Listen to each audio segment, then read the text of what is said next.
I'm Paul Perkins with the check of your ag weather. High pressure moving across the plains keeps our forecast dry through Saturday.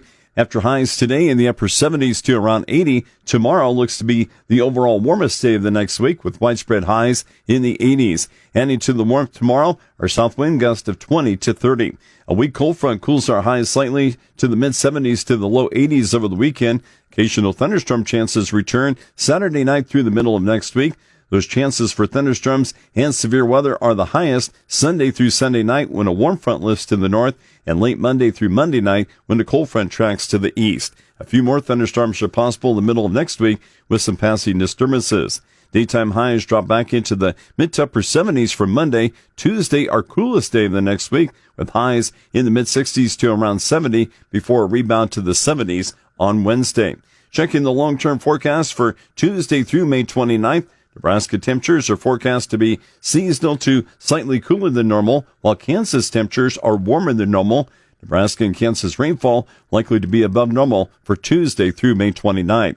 Soil temperatures this morning is 7 and 4 inches down for central and western Nebraska and the northwest corner of Kansas. We're in the low to mid 50s. Soil temperatures in the upper 50s to the low 60s were over eastern Nebraska and the rest of Kansas. In the latest regional drought monitor, Nebraska dropped 2 percentage points to 75% drought-free. Most of central, western, and northeastern Nebraska are drought-free. Areas of abnormal dryness are in the far southwest, the southwest corner of the Panhandle, and many areas of the southeast. Moderate drought continues along and south of the line from Hastings to Osceola to just south of Omaha. Kansas improved 3 percentage points to 22% drought-free.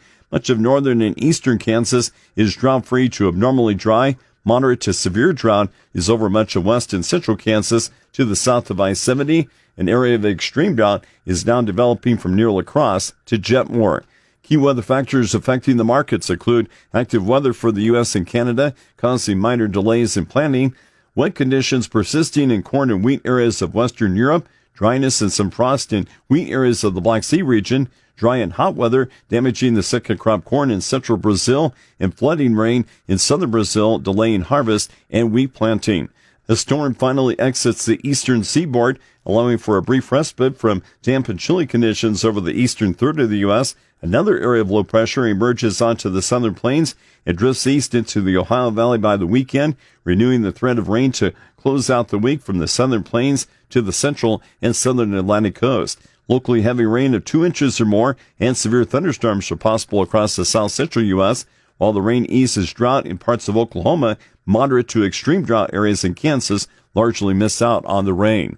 With the check of your ag weather, I'm Paul Perkins.